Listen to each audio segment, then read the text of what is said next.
நீங்க கொடுக்கறது உண்மையான சான்றிதழா அப்படின்னு சொல்லி வெரிஃபை பண்ணிட்டு தான் உங்களுக்கு கொடுப்பாங்க. அதுதான் 1 வாரம் 10 நாள் ஆகும்.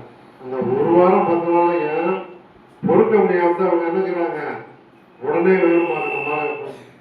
எனக்கு ஒரு சர்டிஃபிகேட் வேணும்னா எனக்கு நாளைக்கே வேணும், முக்கியமான வேலை இருக்கு, நான் கொண்டு போனா தான் காலேஜில் சேர முடியும் அப்படிங்கிற ஒரு பட்சத்தில் அதுக்குத்தான் காசை கொடுக்குறேன். காசை கொடுத்து உடனே எனக்கு கொடுங்க, ஒரு செட்டு சர்டிஃபிகேட்டோ இல்லை ஜாதி சான்றிதழோ கேட்டு அதை உடனே கொடுக்க சொல்லி காசை கொடுத்து உடனே வாங்கிடுறேன். 1 வாரம் 10 நாள் பொறுக்கிறது. அதுக்கு பேர் தான் லஞ்சம்.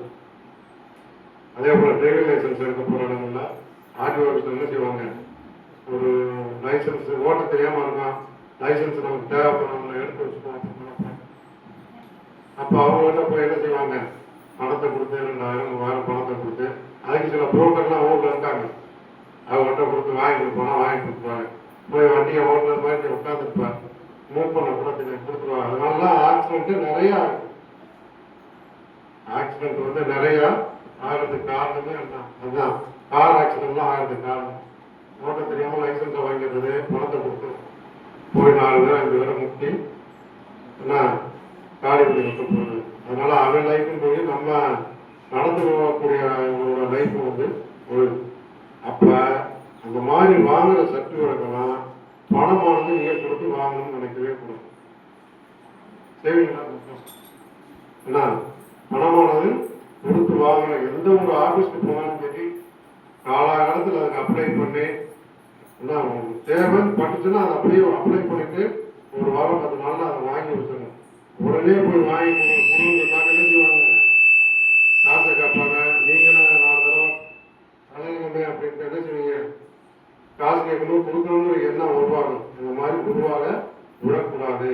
இதை யார்கிட்ட சொல்லணும், நீங்கள் உங்கள் தாய் அப்படின்ட்ட உங்கள் அண்ணன்கிட்டையோ தம்பியர்களையோ தங்கச்சிகள்கிட்டையோ சொல்லணும்.